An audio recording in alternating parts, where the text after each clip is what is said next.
కొన్ని రాష్ట్రాల్లో హింసాత్మక ఘటనల మధ్య సార్వత్రిక ఎన్నికల రెండో దశ పోలింగ్ ముగిసింది. పశ్చిమ బంగాల్లో పోలీసుల కాల్పులు, ఛత్తీస్గఢ్లో మందుపాత్ర పేలుడు, తమిళనాడు, బీహార్లో కొన్ని చోట్ల ఈవీఎంల మొరాయింపు, మరికొన్ని చోట్ల ఓటింగ్ బహిష్కరించిన ఘటనలు చోటు చేసుకున్నాయి.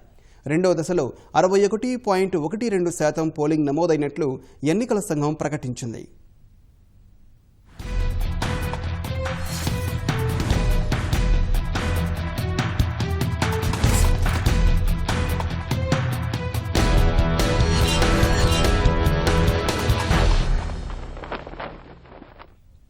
సార్వత్రిక ఎన్నికల రెండో దశ పోలింగ్ సందర్భంగా కొన్ని రాష్ట్రాల్లో తీవ్ర ఉద్రిక్త పరిస్థితులు నెలకొన్నాయి.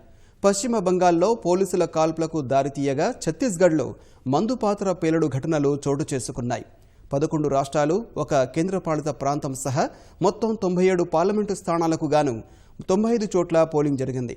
వివిధ కారణాలతో తమిళనాడులోని వేలూరు, త్రిపురలోని తూర్పు నియోజకవర్గంలో ఎన్నికలు రద్దయ్యాయి. సాయంత్రం 5 గంటల వరకు రెండో విడతలో 61.12% పోలింగ్ నమోదైనట్లు ఎన్నికల సంఘం ప్రకటించింది. పశ్చిమ బంగాల్లో అత్యధికంగా 75.27%, జమ్మూ కాశ్మీర్లో అత్యల్పంగా 43.37% ఓటింగ్ నమోదైంది. అసోంలో 73.32%, బీహార్లో 58.14%, ఛత్తీస్గఢ్లో 68.70%, కర్ణాటకలో 61.80%, మహారాష్ట్రలో 55.37%, మణిపూర్లో 74.69%, ఒడిశాలో 57.41%, పుదుచ్చేరిలో 72.40%, తమిళనాడులో 61.52%, ఉత్తరప్రదేశ్లో 58.12% ఓట్లు పోలైనట్లు ఈసీ వర్గాలు తెలిపాయి. ఒడిశాలో లోక్సభతో పాటు 35 శాసనసభ స్థానాలకు, తమిళనాడులో 18, పుదుచ్చేరిలో ఒక అసెంబ్లీ స్థానాలకి ఎన్నికలు జరిగాయి.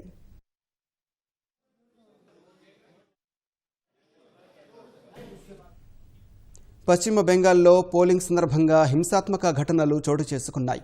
రెండో విడత పోలింగ్లో భాగంగా డార్జిలింగ్, జాల్పైగురి, రాయ్గంజ్ నియోజకవర్గాల్లో ఓటింగ్ జరిగింది. రాయ్గంజ్ పార్లమెంటు స్థానం పరిధిలోని చోప్రా, ఇస్లాంపూర్ ప్రాంతాల్లో పెద్ద ఎత్తున హింస చెలరేగింది. పోలింగ్ కేంద్రాల వద్ద పారామిలిటరీ బలగాలను మోహరించినందున నిరసనగా చోప్రా చెందిన ఓటర్లు రహదారిని దిగ్బంధించారు. ఈ సందర్భంగా తీవ్ర ఉద్రిక్త పరిస్థితులు నెలకొనడంతో ఆందోళనకారులను చెదరగొట్టేందుకు పోలీసులు గాల్లో కాల్పులు జరపడంతో పాటు భాషవాయు గోళాలను ప్రయోగించారు. ఇస్లాంపూర్లో రాయ్గంజ్ సిపిఎం అభ్యర్థి ఎండి సలీం కారుపై గుర్తు తెలియని వ్యక్తులు దాడి చేశారు. ఈ ఘటనలో ఆయన ఎలాంటి గాయాలు కాలేదు, కానీ వాహనం ధ్వంసమైంది. టీఎంసీ కార్యకర్తలే తనపై దాడి చేసినట్లు సిపిఎం అభ్యర్థి సలీం ఆరోపించారు.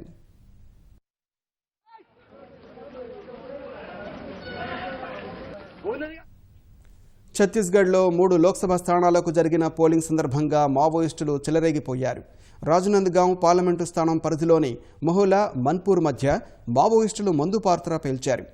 ఇంకా ఎలాంటి అవాంఛనీయ ఘటనలు జరగలేదని అధికార వర్గాలు ప్రకటించాయి.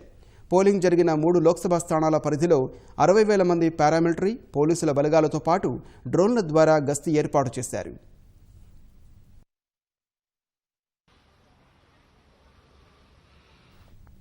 తమిళనాడులో 38 పార్లమెంటు స్థానాలకు, 18 శాసనసభ నియోజకవర్గాలకు ఎన్నికలు జరిగాయి. సాయంత్రం 5 గంటల వరకు 61.52% పోలింగ్ నమోదైనట్లు ఈసీ వర్గాలు తెలిపాయి. అధికార అన్నాడీఎంకే పోలింగ్ బూత్లను ఆక్రమించినట్లు ప్రతిపక్ష డీఎంకే ఆరోపించింది. అయితే ఈసీ వర్గాలు మాత్రం అలాంటి సమాచారం లేదని పేర్కొన్నాయి. మధురై మినహా అన్ని చోట్ల సాయంత్రం 6 గంటల వరకు ఓటింగ్ జరిగింది. మధురైలో మీనాక్షి ఉత్సవాలను పురస్కరించుకుని రాత్రి 8 గంటల వరకు ఓటింగ్ కొనసాగనుంది. మరోవైపు పుదుచ్చేరిలో 72.40% పోలింగ్ నమోదైంది. ఉత్తరప్రదేశ్లో 8, బీహార్లో 5 పార్లమెంటు నియోజకవర్గాలకు పోలింగ్ జరిగింది. అయితే బీహార్లో చాలా చోట్ల ఈవీఎంలు మొరాయించాయి. ఫలితంగా కొన్ని చోట్ల ఓటింగ్ ఆలస్యంగా ప్రారంభం కావడంతో పాటు మరికొన్ని చోట్ల కొంతసేపు అంతరాయం ఏర్పడింది. తమ గ్రామాలకు రహదారి వంటి కనీస సదుపాయాలు లేవంటూ పలుచోట్ల ఓటింగ్ను బహిష్కరించారు.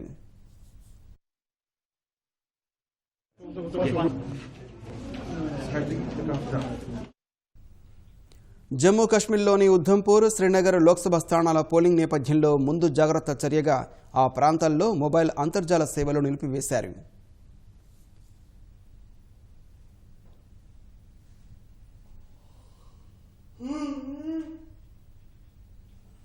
సార్వత్రిక ఎన్నికల రెండో విడత పోలింగ్లో భాగంగా అసోంలో భారీ రిగ్గింగ్ జరిగింది. కరీంగంజ్ లోక్సభ నియోజకవర్గ పరిధిలోని ఓ ప్రాథమిక పాఠశాలలో ఏర్పాటు చేసిన 467వ బూత్లో రిగ్గింగ్ జరుగుతున్నట్లు ఈటీవీ భారత్ గుర్తించింది. ఈ మేరకు ఎన్నికల అధికారిని ప్రశ్నించగా ఒకే వ్యక్తి 14 ఓట్లు వేసినట్లు ఆయన అంగీకరించారు. ఇలాంటి వాటిని అడ్డుకునే బాధ్యత భద్రతా సిబ్బందిది తప్ప తమది కాదని ఆయన వ్యాఖ్యానించడం గమనార్హం.